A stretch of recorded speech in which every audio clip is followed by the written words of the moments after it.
الحمد لله رب العالمين والصلاة والسلام على أشرف الأنبياء والمرسلين أما بعد فأعوذ بالله من الشيطان الرجيم من همزه ونفخه ونفثه بسم الله الرحمن الرحيم رب اشرح لي صدري ويسر لي أمري واحلل عقدة من لساني يفقه قولي اللهم انفعنا بما علمتنا وعلمنا ما ينفعنا وزدنا علما وبشر عباد الذين يستمعون القول فيتبعون أحسنه أولئك الذين هداهم الله وأولئك هم أولو الألباب أعوذ بالله من الشيطان الرجيم بسم الله الرحمن الرحيم إن الله يأمر بالعدل والإحسان وإيتاء ذي القربى وينهى عن الفحشاء والمنكر والبغي يعظكم لعلكم تذكرون إن الله يأمر بالعدل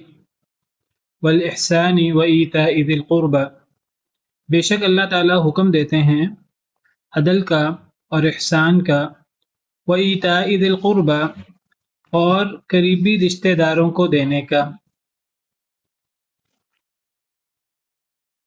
وَيَنْهَى عَنِ الْفَحْشَاءِ وَالْمُنْكَرِ اور اللہ روکتے ہیں عن الفحشاء بے حیائی سے والمنکر اور ہر منکر چیز سے والبغی اور ظلم و زیادتی سے یعظکم لعلکم تذکرون وہ تمہیں نصیحت کرتے ہیں یعنی اللہ تعالیٰ لعلکم تذکرون تاکہ تم نصیحت پکڑو یہ آیت کریمہ قرآن کریم کی جامع ترین آیات میں سے ایک ہے جامع ترین آیات میں سے ایک ہے اس کے اندر اللہ نے بڑے اہم اوامر کا بڑے اہم احکامات دیے ہیں اور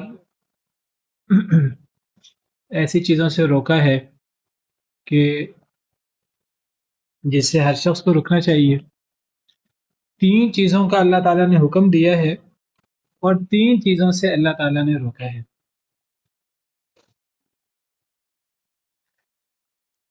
تو سب سے پہلے اللہ تعالیٰ فرماتے ہیں کہ اللہ تعالیٰ حکم دیتے ہیں عدل کا اور احسان کا وإیتاء ذی القربى اور رشتہ داروں کو قریبی رشتہ داروں کو دینے کا تو عدل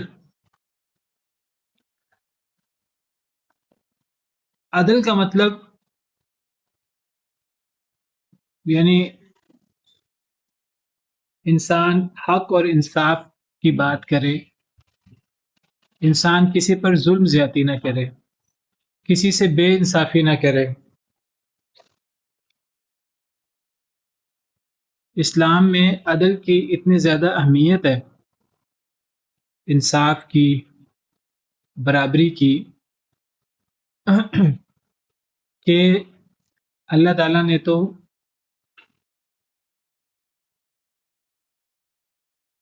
صرف اپنے رشتہ داروں کے ساتھ یا دوستوں کے ساتھ یا مسلمانوں کے ساتھ عدل کا حکم نہیں دیا اللہ نے تو دشمنوں کے ساتھ بھی عدل کا حکم دیا ہے انسان حق اور انصاف کی بات کرے ہمارا پورا کا پورا دین حق اور انصاف پر قائم دائم ہے دین اسلام کی کوئی بات بھی ناحق نہیں ہے اور وہ اس میں ظلم و زیادتی نہیں ہے کوئی ایک بات بھی دین اسلام کی ناحق نہیں ہے اور ظلم و زیادتی نہیں ہے اس کے اندر قرآن کریم کے بارے میں اللہ تعالیٰ فرماتے ہیں وَتَمَّتْ كَلِمَةُ رَبِّكَ صِدْقًا وَعَدْلًا مکمل ہو گئے آپ کے رب کے کلمات صدقاً وعدلا سچائی کے اعتبار سے بھی اور عدل و انصاف کے اعتبار سے یعنی قرآن کریم کے کلمات یا ہمارے دین کے احکامات وہ صرف سچے اور عدل و انصاف پر مبنی نہیں ہیں وہ سچائی میں اور عدل میں اور عدل و انصاف میں زیادتی نہ ہونے میں ظلم نہ ہونے میں وہ کمال درجے کو پہنچ گئے وَتَمَّتْ كَلِمَةُ رَبِّكَ صِدْقًا وَعَدْلًا مکمل ہو گئے آپ کے رب کے کلمات سچائی میں بھی اور عدل اور انصاف میں بھی۔ تو جب اللہ تعالی خود عدل ہے، اللہ تعالی کے مبارک ناموں میں سے ایک نام، اللہ تعالی کی مبارک صفات میں سے ایک عظیم صفت العدل، الحق بھی اللہ تعالیٰ کی صفات میں سے ایک صفت ہے، اللہ تعالیٰ کے مبارک ناموں میں سے ہے، اسی طرح العدل بھی۔ تو اللہ تعالیٰ خود بھی سچے ہیں، اور اللہ تعالیٰ خود بھی عدل و انصاف کرتے ہیں، اور اللہ تعالیٰ کے تمام احکامات بھی سچے ہیں اور عدل و انصاف پر مبنی ہیں۔ اللہ تعالیٰ ذرہ برابر بھی ظلم نہیں کرتے، ان اللہ لا یظلم مثقال ذرہ، اور اللہ تعالیٰ کی بات بھی سب سے سچی ہوتی ہے۔ ومن اصدق من اللہ حدیثا، تو پھر اللہ تعالیٰ ہمیں بھی عدل و انصاف کا حکم دیتے ہیں۔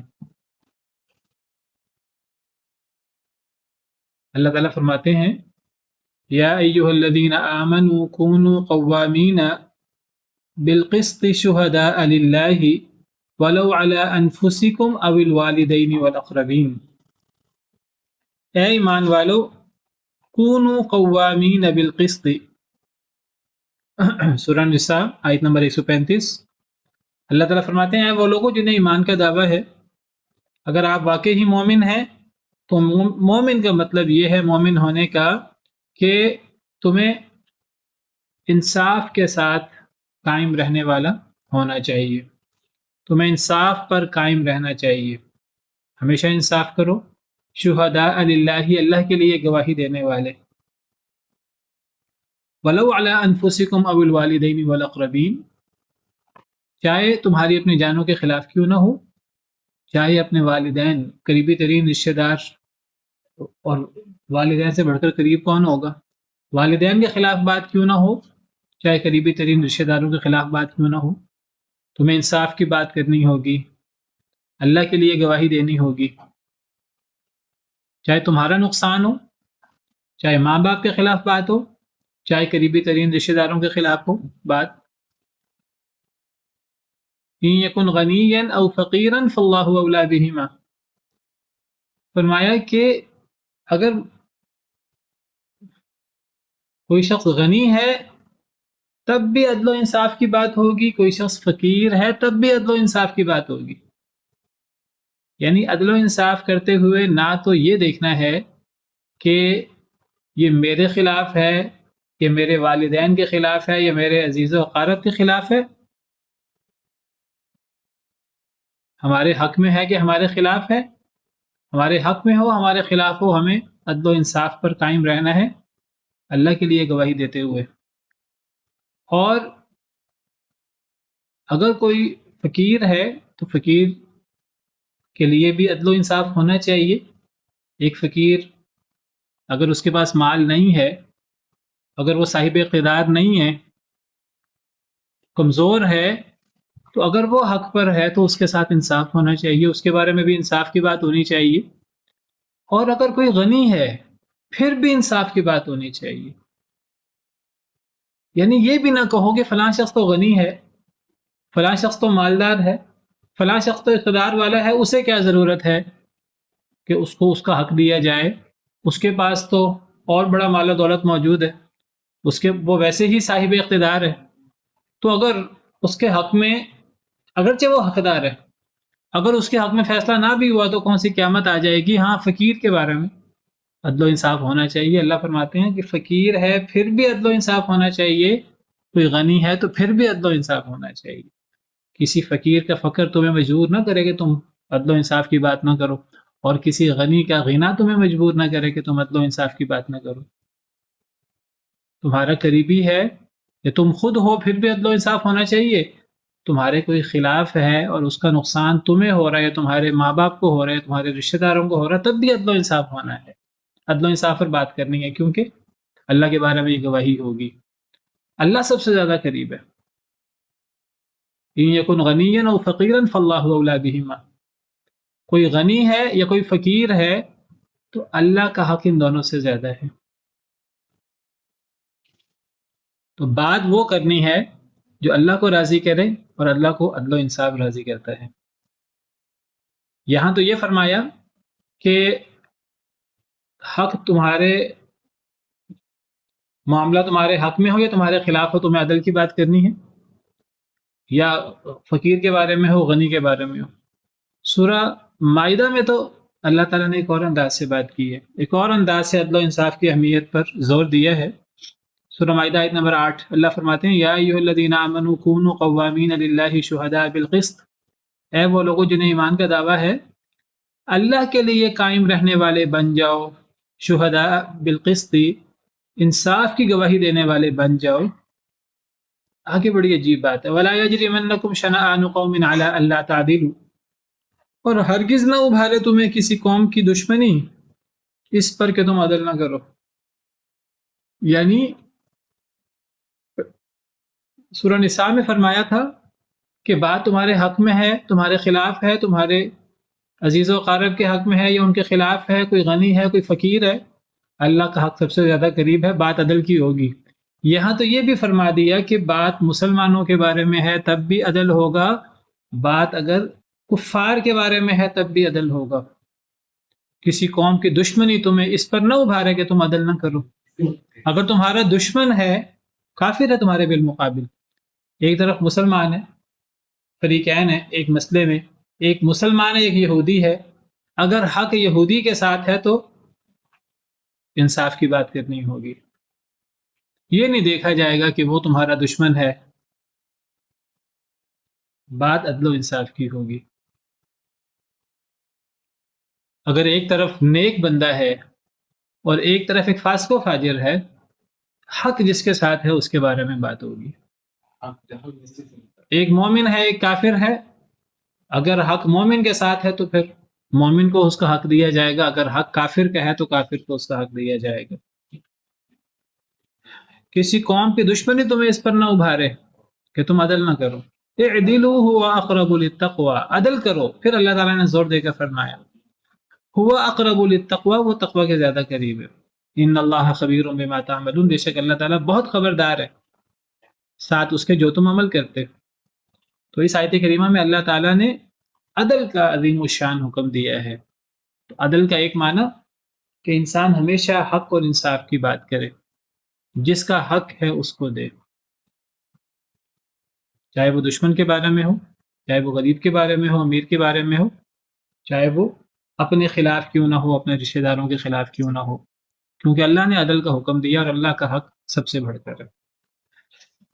بعض علماء کے نزدیک عدل کا ایک معنی تو یہ ہے جو میں نے آپ کے سامنے بیان کیا. وہ کہتے ہیں عدل کا ایک معنی میانہ روی بھی ہے، اعتدال بھی ہے.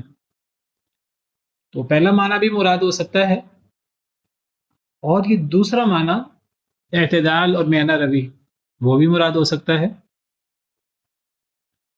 تو اللہ تعالیٰ عدل و انصاف کا بھی حکم دیتے ہیں اور اللہ تعالیٰ میانہ روی کا بھی حکم دیتے ہیں، اعتدال کا بھی حکم دیتے ہیں. ہر چیز میں اعتدال، دنیاوی معاملات میں بھی اعتدال، دینی معاملات میں بھی اعتدال.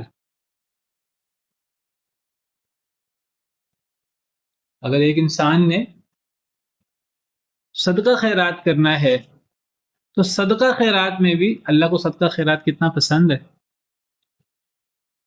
کہ انسان مرتے وقت حسرت کرے گا کہ کاش کہ مجھے تھوڑی سی مہلت مل جائے اور میں کوئی صدقہ کر لوں، کیونکہ صدقہ خیرات کی اتنی زیادہ اہمیت ہے. اور اللہ تعالیٰ نے قرآن کریم میں کئی جگہ پر یہ بات فرمائی ہے کہ موت آنے سے پہلے پہلے صدقہ کر لو. صدقہ اللہ کے غصے کو ٹھنڈا کرتا ہے. قیامت کے دن ہم اپنے صدقے کے سائے تلے ہوں گے. صدقے کے بڑے فضائل ہیں، لیکن اللہ تعالیٰ نے وہاں بھی میانہ روی اور اعتدال کا حکم دیا ہے، جس سے اسلام میں میانہ روی اور اعتدال کی اہمیت کا پتہ لگتا ہے.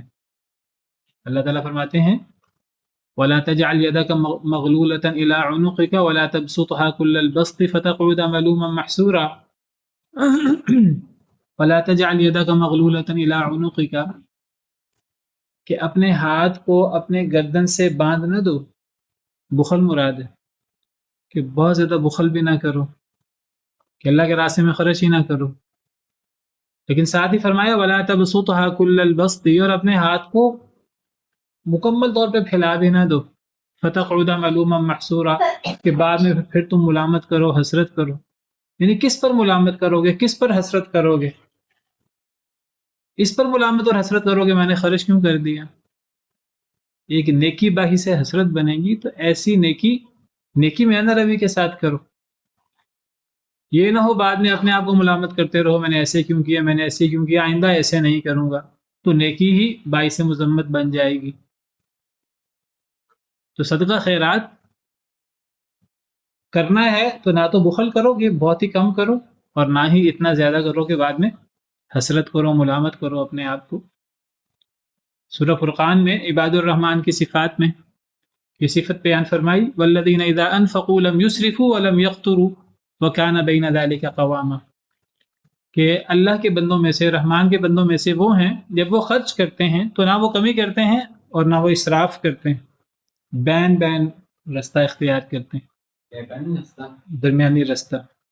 تو خرچ کرنے میں بھی اسراف ہوتا ہے، صرف دنیاوی معاملات میں، صرف جائز کاموں میں اسراف نہیں ہوتا، ناجائز کاموں میں بھی اسراف ہوتا ہے.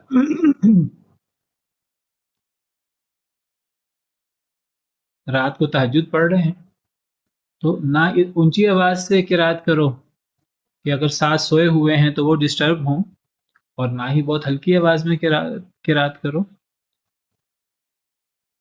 وَلَا تَجْهَرْ بِصَلَاتِكَ وَلَا تُخَافِتْ بِهَا وَابْتَغِ بَيْنَ ذَلِكَ سَبِيلًا، نہ اونچی آواز سے اپنی نماز میں قرات کرو اور نہ ہی بہت ہلکی آواز میں قرات کرو. وَابْتَغِ بَيْنَ ذَلِكَ سَبِيلًا، درمیانی رستہ اختیار کرو. تو دنیاوی معاملات کے اندر بھی عدل و میانہ روی کی بڑی اہمیت ہے، اور دینی معاملات میں بھی میانہ روی کی اہمیت ہے. یہ نہیں چونکہ یہ دینی معاملات ہیں تو اس میں انسان انتہا پسندی کر لے، اس میں انسان غلو اختیار کر لے. نہیں، دین کے اندر حد سے بڑھ جانا یہ بھی قابل مذمت ہے. جس طرح دین کے اندر کمی کوتاہی قابل مذمت ہے، دین کے اندر کسی چیز میں حد سے بڑھنا یہ بھی قابل مذمت ہے. اللہ تعالیٰ نے باقاعدہ منع فرمایا یا اہل الکتاب لا تغلوا فی دینکم، کہ اے اہل کتاب اپنے دین میں غلو نہ کرو. شیطان کے حربوں میں سے ایک بڑا حربہ دین کے اندر غلو ہے. بعض دفعہ انسان دین کے اندر غلو اور زیادتی اس طرح کرتا ہے گویا کہ وہ اپنے تئیں اللہ اور رسول سے بھی جتنا اللہ کا تقاضا نہیں ہے وہ اس سے بھی زیادہ نیک بننے کی کوشش کرتا ہے. تو یہ غلو ہے، اس غلو سے بچنا ہے. جتنا اللہ رسول نے حکم دیا ہے اسی پر برقرار رہنا ہے، اس سے آگے بڑھنے کی ضرورت نہیں ہے. ایک انسان کہے کہ میں ہمیشہ روزے رکھوں گا، میں پوری رات قیام کروں گا، میں کبھی شادی نہیں کروں گا، میں ترک دنیا کر دوں گا، رہبانیت، یہ سب چیزیں یہ غلو پر مبنی ہیں. انسان نیک لوگوں کی عزت و احترام میں حد سے آگے بڑھ جائے، اتنا آگے بڑھ جائے کہ ان میں خدائی صفات پیدا کر دے. تو نہ تو کمی دین کا معاملہ ہو یا دنیا کا، نہ تو کمی اور کوتاہی اختیار کرنی ہے اور نہ حد سے بڑھنا ہے، بلکہ اعتدال، میانہ روی. تو عدل کے دونوں معنی ہو سکتے ہیں، ایک معنی عدل و انصاف اور ایک معنی اعتدال.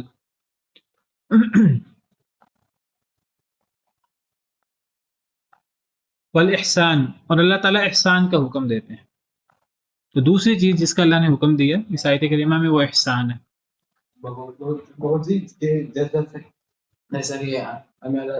ہمیں اللہ تعالیٰ سے اتنا زیادہ ڈرنا نہیں چاہیے کہ ہم یعنی اتنا زیادہ ہم ڈریں کہ ہم اللہ تعالیٰ سے اتنا ڈریں کہ ہم مایوس ہو جائیں. یہ بھی ہے. تو یہ مایوسی تو صحیح نہیں ہے.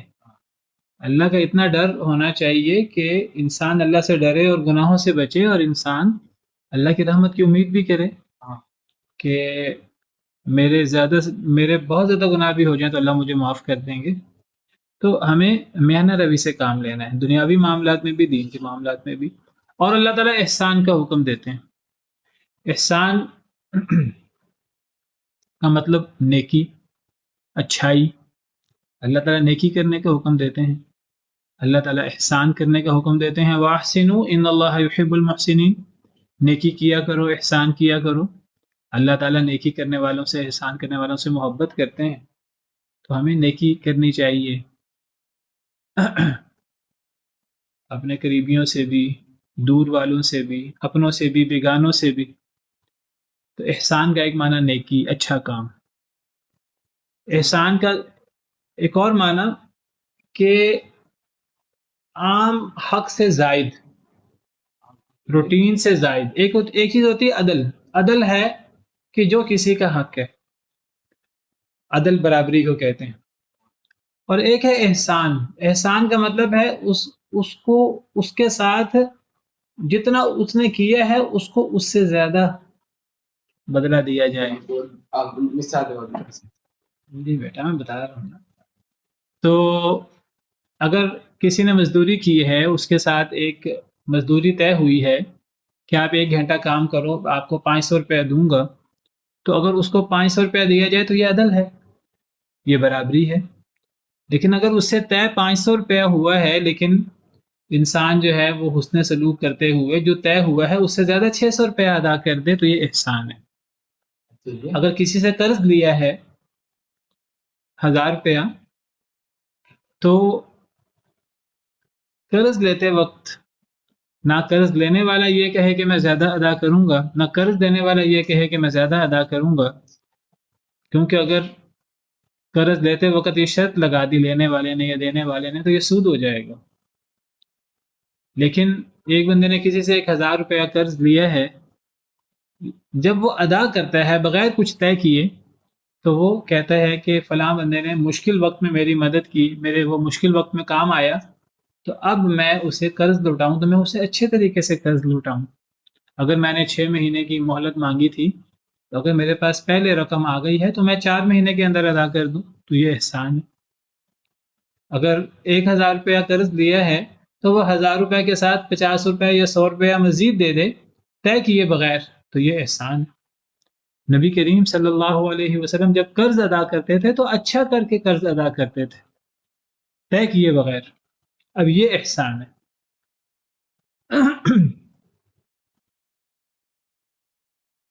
جب کوئی ہم سے نیکی کرے، دیکھیے اسلام میں آپ گہرائی دیکھیں، اور اسلام آپ دیکھیے کتنا بہترین دین ہے کہ اللہ تعالیٰ فرماتے ہیں کہ جب تم کسی کے ساتھ نیکی کرو، کسی کے ساتھ احسان کرو، تو کبھی بھی نیکی کرتے وقت تمہارے دل میں یہ نہیں ہونا چاہیے کہ میں کسی پر احسان کرتا ہوں تو اگلا بندہ بھی میرے ساتھ احسان کرے گا۔ میں کسی سے احسان کرتا ہوں، کسی کی مشکل میں کام آتا ہوں، اگلا بندہ بھی میری مشکل میں میرے کام آئے گا۔ اللہ نے اس سے منع فرمایا سورہ مدثر میں، وَلَا تَمْنُن تَسْتَكْثِرْ، کسی پر اس لیے احسان نہ کرو کہ تم اس سے زیادہ کا مطالبہ رکھو۔ انسان کسی عہدے دار کو اس لیے تحفہ تحائف دے کہ وہ عہدے دار ہے، وہ صاحب اقتدار ہے، اس کے پاس فلاں عہدہ ہے تو وہ میری فیور کرے گا۔ کسی کے ساتھ احسان اس نیت سے نہیں ہونا چاہیے کہ میں اس سے مقابل لوں گا، لیکن نہ تو احسان کرنے والے کے دل میں یہ ہونا چاہیے کہ میں کسی سے جواباً احسان لوں گا، لیکن اللہ نے احسان لینے والے سے کہا ہے کہ جب کوئی تم پر احسان کرے، احسان کرنے والے کے دل میں تو یہ نیت نہیں ہونی چاہیے کہ میں اس لیے احسان کر رہا ہوں کہ اگلا بندہ جواباً میرے ساتھ زیادہ نیکی کرے گا، لیکن جس پر احسان ہوا ہے اس کو اللہ نے حکم دیا ہے کہ وہ احسان کو یاد رکھے۔ اگر کسی نے آپ کے ساتھ نیکی کی ہے تو آپ بھی اس کے ساتھ نیکی کریں۔ اگر کسی نے آپ سے اچھا معاملہ کیا ہے، آپ اس کے ساتھ اچھا معاملہ کریں۔ بلکہ اللہ تعالیٰ نے تو یہاں تک فرمایا کہ کوئی آپ سے اچھا کرتا ہے تو پھر بھی اچھا کرو، هل جزاء الاحسان الا الاحسان، نہیں احسان کا بدلہ مگر احسان۔ اللہ تو یہ بھی فرماتے ہیں کوئی آپ سے اچھا نہیں کرتا، آپ پھر بھی اس کے ساتھ اچھا کرو، یہ احسان ہے۔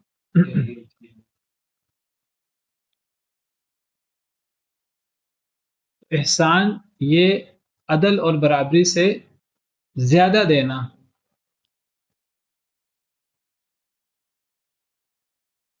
احسان کا ایک معنی انتہا درجے کا اخلاص، یعنی انسان کوئی کام کرے تو صرف لوجہ اللہ، اور کوئی مقصد نہ ہو. یعنی جب وہ کسی کے ساتھ نیکی کرے تو نہ صرف یہ کہ اس کے دل میں یہ نہ ہو کہ اگلا بندہ مجھے جواباً کچھ دے گا، اگلا بندہ بھی میرے ساتھ احسان کرے گا. نہیں، جس طرح کہتے ہیں کہ نیکی کر کنویں میں ڈال. ایک بندہ جب کسی کے ساتھ احسان کرے، کسی کو دے، کسی کو کھانا کھلائے، اس نیت کے ساتھ کھانا نہیں کھلائے کہ اگلا بندہ بھی میرے ساتھ نیکی کرے گا، بلکہ ایک بندہ تو اگلے سے شکریہ کی امید بھی نہ رکھے.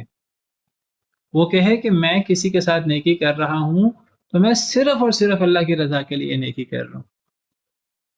جس کو آپ انتہا درجے کا اخلاص کہتے ہیں. احسان کا ایک معنی یہ ہے. اس معنی میں احسان یہ اسلام کا اعلیٰ ترین درجہ ہے. ایک درجہ ہے ظاہری اعمال کا جس کو اسلام کہتے ہیں، نماز، روزہ، زکوٰۃ وغیرہ ظاہری اعمال. ایک درجہ ایمان کا ہے جس کا تعلق دل کے اعمال کے ساتھ ہے، اور ایک درجہ احسان کا ہے. یہ درجہ ایمان سے بھی بڑھ کر ہے، دلی اعمال سے بھی بڑھ کر. ایمان باللہ، ایمان بالملائکہ، ایمان بالکتب، ایمان بالرسل، دل کے اعمال. آپ کو پتہ دل کے اعمال کی اہمیت ظاہری اعمال سے زیادہ ہے. اصل چیز دل کے اعمال ہوتے ہیں. احسان کا درجہ تو ایمان سے بھی زیادہ ہے. سیدنا جبریل امین علیہ السلام نبی صلی اللہ علیہ وسلم کے پاس انسان کی شکل میں آئے. صحابہ کرام نہیں پہچانتے تھے کہ یہ کون ہے. کہتے ہیں کہ کوئی شخص تھا جس کو ہم پہچانتے بھی نہیں تھے، لیکن عجیب بات ہے کہ اس شخص کے اوپر سفر کے اثرات بھی نہیں تھے. کوئی گرد، نہ بالوں پر کوئی گرد ہے، نہ کپڑوں پر کوئی گرد ہے. بال بڑے سیاہ ہیں، کپڑے بڑے سفید. ہم میں سے کوئی جانتا بھی نہیں ہے. وہ بعد میں نبی صلی اللہ علیہ وسلم نے بتایا یہ تو جبریل تھے، تمہیں تمہارا دین سکھانے آئے تھے. مشہور حدیث ہے جس کو حدیث جبریل کہتے ہیں. حدیث کی تقریباً ہر کتاب میں یہ حدیث مبارکہ موجود ہے، متفق علیہ حدیث ہے. تو اس میں سیدنا جبریل امین علیہ السلام انسان کی شکل میں آئے صحابہ کرام کو ان کا دین سکھانے کے لیے. تو نبی صلی اللہ علیہ وسلم سے پہلے اسلام کے بارے میں سوال کیا. نبی صلی اللہ علیہ وسلم نے اسلام کے 5 ارکان بیان کیے. پھر ایمان کے بارے میں سوال کیا تو نبی صلی اللہ علیہ وسلم نے ایمان کے 6 ارکان بیان کیے. پھر سیدنا جبریل امین علیہ السلام نے احسان کے بارے میں سوال کیا تو نبی صلی اللہ علیہ وسلم نے احسان کے بارے میں کیا فرمایا؟ احسان کے 2 مرتبے بیان کیے جو ایمان سے بھی بڑھ کر ہیں. ان تعبد اللہ کأنک تراہ، یعنی اتنے خلوص کے ساتھ انسان کوئی عبادت کرے کہ جیسے وہ اللہ کو دیکھ رہا ہے. یہ اعلیٰ ترین درجہ ہے، اعلیٰ ترین مرتبہ ہے احسان کا، اخلاص کا. صرف اللہ کی رضا کے لیے، اور انسان کے دل میں اتنا مضبوط تصور ہو جیسے اللہ میرے سامنے موجود ہے. نماز پڑھ رہا ہے انسان، سجدہ کر رہا ہے، وہ سمجھے میں اللہ کے سامنے اللہ کے قدموں میں سجدہ کر رہا ہوں. انسان باقاعدہ اتنا مضبوط تصور اپنے اندر پیدا کر لے تو پھر عبادت کی چاشنی کچھ اور ہوگی، پھر عبادت کا مزہ کچھ اور ہوگا. اور احسان کا دوسرا مرتبہ کیا ہے کہ اگر اتنا مضبوط تصور پیدا نہ ہو سکے کہ اللہ میرے سامنے ہے تو پھر انسان کم از کم یہ تصور پیدا کر لے فَإِن لَمْ تَكُنْ تَرَاهُ فَإِنَّهُ يَرَاكَ. تو پھر دوسرا مرتبہ احسان کا یہ ہے، پھر انسان یہ تصور پیدا کرے کہ اللہ مجھے دیکھ رہا ہے. ان اللہ کان علیکم رقیبا. ایک ہے اللہ ہمیں دیکھ رہے ہیں، یہ دوسرا مرتبہ ہے، اور ایک ہے ہم اللہ کو دیکھ رہے ہیں. اس کے ساتھ عبادت کے اندر عجیب اخلاص اور عجیب چاشنی پیدا ہوگی. تو یہ احسان کا مرتبہ.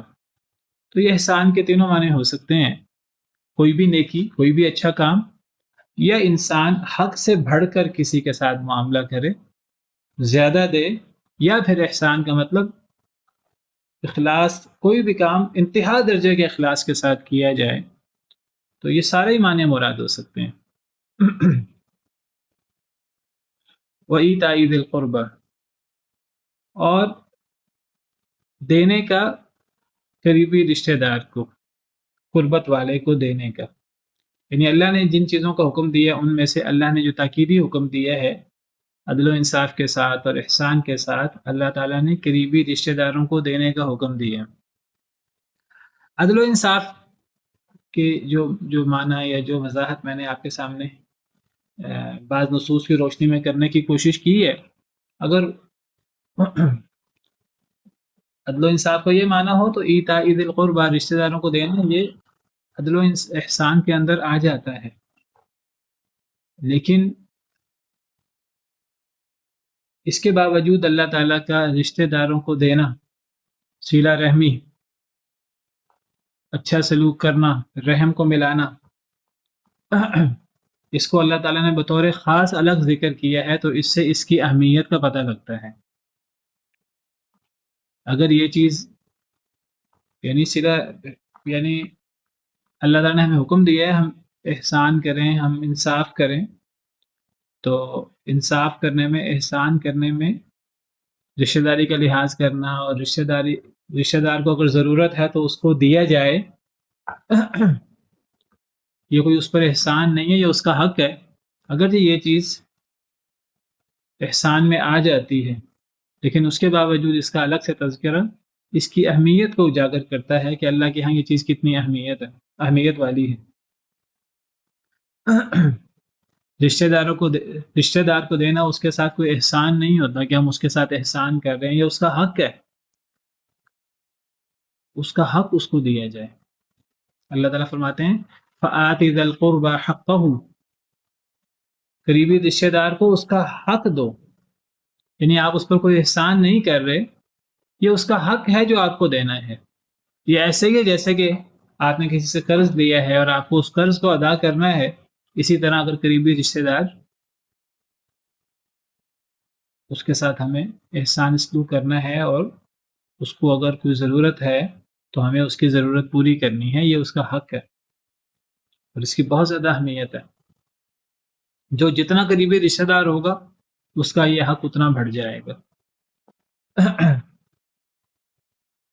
قرآن کریم کی آیت کریمہ نازل ہوئی لن تنالوا البر حتى تنفقوا مما تحبون، چوتھے پارے کی پہلی آیت. تم اس وقت تک نیکی کے معراج کو نہیں پہنچ سکتے جب تک کہ تم وہ چیز خرچ نہ کرو جس کو تم پسند کرتے ہو، جو تمہیں اچھی لگتی ہے. تو شاید سیدنا ابو طلحہ کا واقعہ ہے کہ وہ نبی صلی اللہ علیہ وسلم کی خدمت میں حاضر ہوئے اور کہنے لگے یا رسول اللہ، میرے نزدیک میرا قیمتی ترین مال، میرا محبوب ترین مال وہ باغ ہے. تو چونکہ اللہ تعالیٰ نے آیت کریمہ نازل کی ہے کہ نیکی اور نیکی کی معراج یہ ہے کہ تم پسندیدہ چیز خرچ کرو، تو میرے نزدیک میرا پسندیدہ اور قیمتی ترین مال میرا باغ ہے، میں چاہتا ہوں میں اسے اللہ کے راہ میں صدقہ کر دوں. تو آپ بتائیے کہ مجھے کیا کرنا چاہیے؟ میں یہ صدقہ کرتا ہوں. تو نبی صلی اللہ علیہ وسلم نے فرمایا کہ تم اسے اپنے چچا زاد بھائیوں کے نام کر دو، چچا زاد بھائیوں کو دے دو. تو آپ نے رشتہ داروں کو دینے کا حکم دیا. اور جو جتنا قریبی رشتہ دار ہوگا اس کا حق اتنا ہی زیادہ ہوگا. اور جو بندہ صلہ رحمی کرتا ہے رشتہ داروں کے ساتھ اور رشتہ داروں کا حق ادا کرتا ہے، ان کو دیتا ہے، اور رشتہ داروں کو دینے سے مراد یہ نہیں ہے کہ وہ ہم سے اچھا سلوک کریں تو ہم دیں، یہ تو پھر یعنی احسان کا بدلہ احسان ہو جائے گا. وہ اگر اچھا سلوک نہ بھی کریں تب بھی ہم ان کے ساتھ اچھا سلوک کریں، وہ ہمارے ساتھ کمی کوتاہی کریں تب بھی ہم ان کو دیں، تو یہ اصل میں صلہ رحمی ہے، یہ اصل میں ان کے ساتھ احسان سلوک ہے جس کا اللہ نے حکم دیا ہے. اگر کوئی شخص یہ کام کرے تو یہ اتنا بڑا عمل ہے کہ یہ اللہ اور آخرت پر ایمان کا تقاضا ہے. من کان یؤمن باللہ والیوم الآخر فلیصل رحمہ، جو اللہ اور آخرت پر ایمان رکھتا ہے اسے صلہ رحمی کرنی چاہیے. اور جو بندہ یہ صلہ رحمی کرتا ہے تو اس سے اس کی عمر میں اضافہ ہوتا ہے، حدیث مبارکہ میں آتا ہے. اور جو بندہ قطع رحمی کرتا ہے تو قطع رحمی کی سزا، ظلم و زیادتی کی سزا دنیا میں مل کر رہتی ہے احادیث مبارکہ کے مطابق. وَيَنْهَى عَنِ الْفَحْشَاءِ وَالْمُنْكَرِ وَالْبَغْيِ، تو تین چیزوں کا اللہ نے حکم دیا ہے اور تین چیزوں سے اللہ نے منع کیا ہے. جن تین چیزوں سے اللہ نے منع کیا ہے وہ تین چیزیں تو اللہ روکتے ہیں، اللہ منع کرتے ہیں الفحشاء، بے حیائی سے بے حیائی، فحاشی سے اللہ نے منع کیا ہے زنا سے اللہ تعالیٰ نے روکا ہے، زنا کے مقدمات سے اللہ تعالیٰ نے روکا ہے، بے حیائی سے اللہ نے روکا ہے، اللہ تعالیٰ نے تو بے حیائی کے قریب جانے سے روکا ہے۔ وَلَا تَقْرَبُوا الْفَوَاحِشَ، فواحش اور بے حیائی کے قریب بھی نہ جاؤ۔ پھر فرمایا کہ بے حیائی ظاہری بھی ہوتی ہے، بے حیائی باطنی بھی ہوتی ہے، تو نہ ظاہری بے حیائی کے قریب جاؤ، نہ باطنی بے حیائی کے قریب جاؤ۔ وَلَا تَقْرَبُوا الْفَوَاحِشَ مَا ظَهَرَ مِنْهَا وَمَا بَطَنَ۔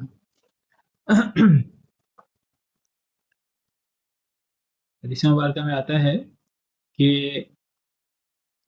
جس طرح کبھی ہمیں غیرت آتی ہے تو نبی صلی اللہ علیہ وسلم نے فرمایا کہ ایک صحابی کی غیرت کا ذکر ہو رہا تھا، حضرت سعد کی، تو نبی صلی اللہ علیہ وسلم نے فرمایا کہ تم لوگ سعد کی غیرت پر تعجب کر رہے ہو، تو آپ نے فرمایا کہ میں سعد سے زیادہ غیرت مند ہوں، نبی صلی اللہ علیہ وسلم نے اپنے بارے میں فرمایا، اور نبی صلی اللہ علیہ وسلم نے فرمایا کہ اللہ تعالیٰ مجھ سے بھی زیادہ غیرت مند ہے، اور نبی صلی اللہ علیہ وسلم نے یہ بات فرمائی کہ اللہ کو سب سے زیادہ غیرت کب آتی ہے؟ جب کوئی مرد یا عورت بے حیائی کا کام کرتے ہیں، زنا کرتے ہیں، تو اللہ کو سب سے زیادہ غصہ اور سب سے زیادہ غیرت اللہ کو بے حیائی پر آتی ہے۔ بے حیائی انسان کا وہ حربہ ہے، یہ انسان کا وہ بدلہ ہے جو انسان سیدنا آدم علیہ السلام اور ان کی اولاد سے لیتا ہے کہ جی میں آدم علیہ السلام کی وجہ سے اللہ کے دربار سے دھتکارا گیا، تو وہ اصل میں اس کا بدلہ انسان کو بے حیائی میں مبتلا کر کے لیتا ہے۔ الشیطان یعیدکم الفقر ویأمرکم بالفحشاء، اللہ فرماتے ہیں شیطان تمہیں فقر سے ڈراتا ہے اور تمہیں بے حیائی کا حکم دیتا ہے، تو اللہ تعالی ہمیں بے حیائی سے منع کرتے ہیں۔ وینہا عن الفحشاء، آج کل ٹرانسجینڈر اور یہ تیسری جنس کے حقوق کے نام پر بے حیائی کی بات ہو رہی ہے۔ کوئی شخص بھی صرف ایک دھوکہ ہے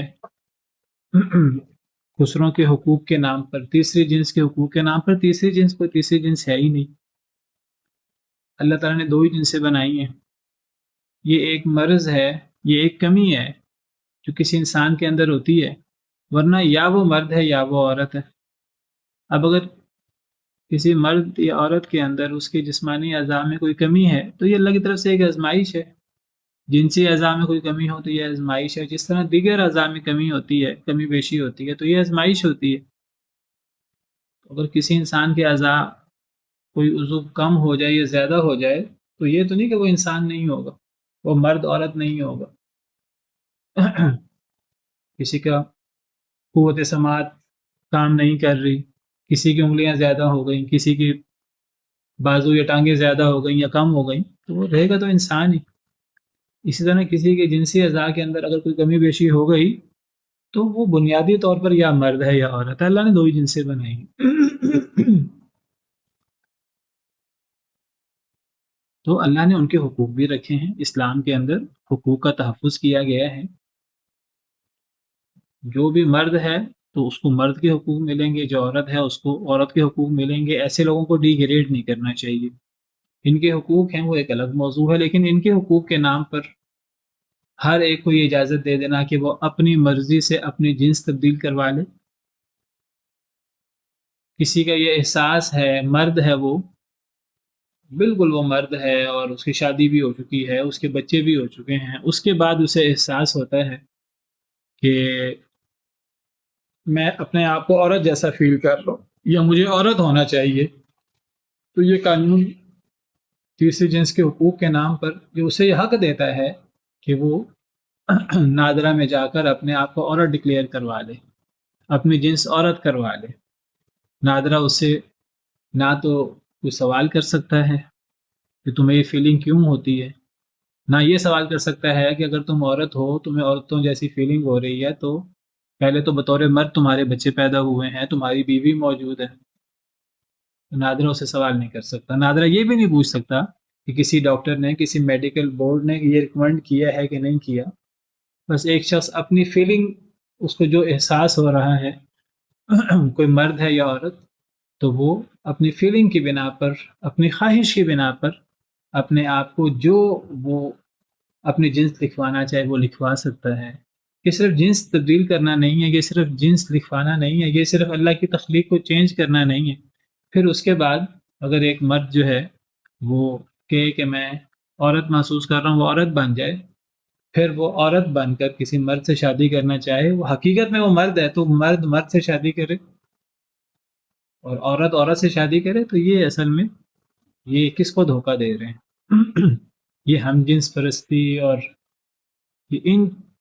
یہ وہ ایل جی بی ٹی، وہ حقوق جو مغرب میں انہوں نے پاس کروائے ہیں، وہ مسلمان معاشروں میں بھی وہ ان کے حقوق کی بات کرتے ہیں، اور وہ حقوق پاس کروانا چاہتے ہیں. وہ نکاح اور یہ اسلام اور شریعت، وہ ان پابندیوں سے آزاد ہونا چاہتے ہیں، اور اس سے بڑی بے حیائی کیا ہو سکتی ہے. تو اللہ تعالیٰ بے حیائی سے روکتے ہیں، والمنکر، اور ہر قسم کے غلط کام سے. منکر سے مراد ہر قسم کی غلط چیز. منکر کیا چیز ہے؟ جس سے اللہ نے منع کیا وہ منکر، جس سے نبی کریم صلی اللہ علیہ وسلم نے منع کیا وہ منکر. منکر وہ نہیں ہے جو مجھے اچھی لگے یا بری لگے. میری عقل و فہم ناقص ہو سکتی ہے، ممکن ہے میں ایک چیز کو برا سمجھ رہا ہوں، اللہ رسول کی نظر میں وہ چیز بری نہ ہو. ممکن ہے میں ایک چیز کو اچھا سمجھ رہا ہوں، مجھے شراب اچھی لگتی ہے، اللہ معاف کرے، مجھے کوئی سگریٹ یا کوئی نشہ آور چیز اچھی لگتی ہے، اگر اسلام کی نظر میں وہ چیز بری ہے تو وہ منکر ہے. تو اللہ تعالیٰ نے ہر قسم کے منکر سے منع کیا ہے. والبغی، اور ظلم و زیادتی سے. ظلم سے، زیادتی سے. یعظکم لعلکم تذکرون، وہ تمہیں نصیحت کرتا ہے، یعنی اللہ تعالیٰ، اللہ تمہیں واعظ کرتا ہے، لعلکم تذکرون، تاکہ تم نصیحت پکڑ لو. اللہ تمہیں واعظ کرتے ہیں کہ اللہ کے احکامات کے مطابق زندگی گزارو، اللہ نے جس کا حکم دیا ہے تو اس پر عمل کرو، جس سے اللہ نے روکا ہے اس سے رک جاؤ، اسی میں ہی تمہاری دنیا اور آخرت کی فلاح و بہبود ہے. یہی اصل کامیابی ہے. قد افلح المؤمنون، تحقیق ایمان والے کامیاب ہو گئے. ایمان والے کون ہیں؟ جو اللہ رسول کے احکامات کے مطابق زندگی گزارتے ہیں. یہی اصل کامیابی ہے، یہی دنیا کی بھی کامیابی ہے، یہی آخرت کی بھی کامیابی ہے. فمن زحزح عن النار وادخل الجنة فقد فاز، جو آگ سے بچا لیا گیا، جنت میں داخل کر دیا گیا، تو وہ کامیاب ہو گئے. اللہ تعالیٰ قرآن کریم میں کئی جگہ پر جہنم سے جو بچ جائے اور جو جنت میں داخل ہو جائے، اللہ فرماتے ہیں ذالک هو الفوز العظیم، یہی اصل کامیابی ہے.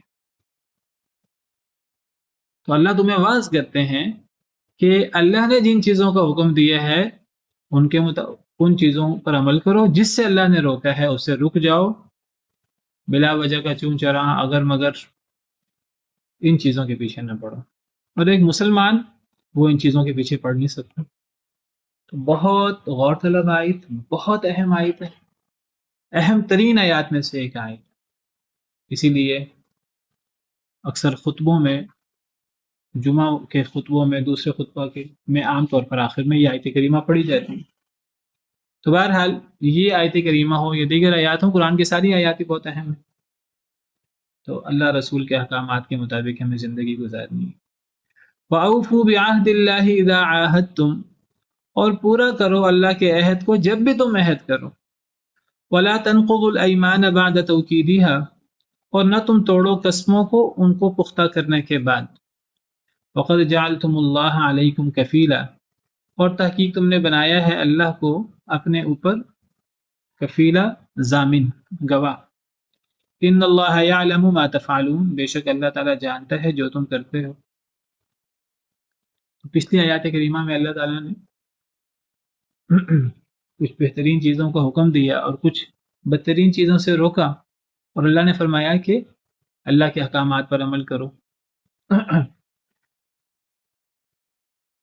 اللہ کے احکامات میں سے ایک اہم ترین حکم جس کے بارے میں عام طور پر سستی کوتاہی ہو جاتی ہے، تو اللہ فرماتے ہیں وہ ہے اللہ کے عہد کو توڑ دینا۔ تو اللہ کے عہد کو توڑنا نہیں چاہیے، اللہ کے عہد کو حتی الامکان پورا کرنا چاہیے۔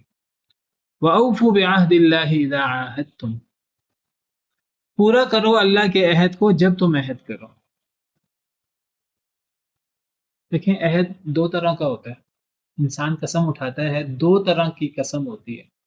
ایک قسم یہ ہے کہ انسان کہتا ہے کہ میں یہ کام کروں گا، میں یہ کام نہیں کروں گا، انسان اپنے آپ کو کچھ چیزوں کا پابند کرتا ہے، نظر مانتا ہے، یہ بھی قسم کی عہد کی ایک صورت ہے۔ اور ایک عہد یہ ہے کہ انسان کسی دوسرے کے ساتھ کوئی بات چیت طے کرتا ہے اور دوسرے کو اپنی بات، اپنے عہد میں زور دینے کے لیے، یقین دلانے کے لیے وہ کہتا ہے میں اللہ کو گواہ بناتا ہوں، میں حلف اٹھاتا ہوں اللہ کے نام کو۔ تو یہاں اس عہد کی بات ہو رہی ہے جو آپس میں عہد و پیمان ہوتا ہے۔ وہ جو انسان نظر مانتا ہے یا انسان اپنے اوپر کوئی چیز لازم کرتا ہے انفرادی طور پر، یہاں اس عہد کی بات نہیں ہو رہی، کیونکہ اس عہد کو توڑا بھی جا سکتا ہے۔ اگر ایک انسان بعد میں محسوس کرے، انسان اپنے بارے میں ایک قسم اٹھا لے، ایک نظر مان لے کہ میں یہ کام نہیں کروں گا، وہ بعد میں دیکھتا ہے کہ میں نے تو یہ قسم غلط اٹھا لی ہے، اس کے الٹ کام زیادہ بہتر ہے، تو انسان کو اپنی نظر توڑ دینی چاہیے کفارہ ادا کر کے، اس کو پورا نہیں کرنا چاہیے۔ لیکن یہاں کس عہد کی بات ہو رہی ہے؟ یہاں دو لوگوں کے درمیان ایک عہد ہوا، ایک کانٹریکٹ ہوا، تو زور دینے کے لیے، اس میں تاکید پیدا کرنے کے لیے حلف اٹھا لیے، تو اس عہد کو پورا کرنا ہے۔ وَأَوْفُوا بِعَهْدِ اللَّهِ إِذَا عَاهَدتُّمْ، اور پورا کرو اللہ کے عہد کو جب تم عہد کرو۔ سورہ مائدہ کے شروع میں اللہ فرماتے ہیں یا ایھا الذین آمنوا اوفوا بالعقود، اے ایمان والو اپنے کانٹریکٹس کو، اپنے معاہدوں کو پورا کرو۔ تو پورا کرو اپنے عہد کو جب بھی تم عہد کرو۔ وَلَا تَنقُضُوا الْأَيْمَانَ بَعْدَ تَوْکِیدِهَا، اور نہ تم توڑو قسموں کو ان کو پختہ کرنے کے بعد۔ الایمان یمین کی جمع ہے، یمین دائیں ہاتھ کو کہتے ہیں، کیونکہ عرب لوگ جب قسم اٹھاتے تھے تو وہ دایاں ہاتھ اٹھا کر قسم اٹھاتے تھے، تو قسم کے اوپر یمین کا اطلاق ہونے لگا۔ تو یمین کی جمع ایمان، ایک لفظ ہے ایمان حمزہ کے زبر کے ساتھ، اور ایک لفظ ہے ایمان حمزہ کی زیر کے ساتھ۔ تو ایمان سے مراد ایمان اور ایمان سے مراد قسمیں۔ اور نہ تم توڑو قسموں کو بعد توکیدہا، ان کو پختہ کرنے کے بعد۔ تم نے معاہدہ کر لیا کسی دوسرے کے ساتھ، پھر اللہ کا نام لے کر اس کو پختہ بھی کر لیا، تو اب تم اس کو نہ توڑو۔ یہ بہت بڑا گناہ ہے، چھوٹا گناہ نہیں ہے۔ وَقَدْ جَعَلْتُمُ اللَّهَ عَلَيْكُمْ كَفِيلًا، اور تحقیق تم نے بنایا ہے اللہ کو اپنے اوپر ضامن بھی۔ تم نے تو اللہ کے نام کا حلف بھی اٹھا لیا ہے، اللہ کی قسم بھی اٹھا لی ہے، اللہ کو گواہ بنا کر اب قسم کو توڑو گے؟ یہ قسم کو توڑنا یہ ہلکی بات نہیں ہے، اللہ کے ہاں یہ بہت اہم بات ہے۔ نبی کریم صلی اللہ علیہ وسلم اپنے ہر خطبہ میں یہ فرمایا کرتے تھے، احادیث مبارکہ سے پتہ لگتا ہے، لا دین لمن لا امانت لہ، لا ایمان لمن لا امانت لہ، ولا دین لمن لا عہد لہ۔ جس بندے کی امانت نہیں ہے، وہ امانت کا دھیان نہیں کرتا، خیانت کرتا ہے، اس کا کوئی ایمان نہیں ہے۔ ولا دین لمن لا عہد لہ، جس بندے کا عہد نہیں ہے، وہ عہد کی پاسداری نہیں کرتا، اس کا کوئی دین نہیں۔ اللہ تعالیٰ نے مومنوں کی صفات میں، سورہ مومنون کے شروع میں اللہ نے مومنوں کی صفات بیان کی ہیں، تو ان میں اللہ فرماتے ہیں والذین هم لاماناتهم وعہدهم راعون، وہ لوگ جو اپنی امانتوں اور اپنے عہد کی رعایت رکھتے ہیں، پاسداری کرتے ہیں۔ تو یہ ایمان کی علامت ہے، اور یہ نفاق کی علامت ہے کہ انسان امانت میں خیانت کرے، انسان وعدہ کر کے بد عہدی کرے، یہ نفاق کی علامت ہے، یہ چھوٹی چیز نہیں ہے۔ بعض لوگ کہتے ہیں جی یہ کون سا قرآن و حدیث ہے، عہد ہی تو تھا۔ تو اللہ کے نزدیک عہد کی اتنی زیادہ اہمیت ہے۔ اور نہ تم توڑو قسموں کو ان کو پختہ کرنے کے بعد، اور تحقیق تم بنا چکے ہو اللہ کو اپنے اوپر گواہ ضامن۔ ان اللہ یعلم ما تفعلون، بے شک اللہ تعالیٰ جانتا ہے جو تم کر رہے ہو۔ تم یہ جو اتنا بڑا گناہ کر رہے ہو عہد توڑ کر، اللہ اس سے بخوبی واقف ہے اور اللہ تمہیں اس کی سزا دے گا، والعیاذ باللہ۔ سبحان ربک رب العزت عما یصفون وسلام علی المرسلین والحمد للہ رب العالمین۔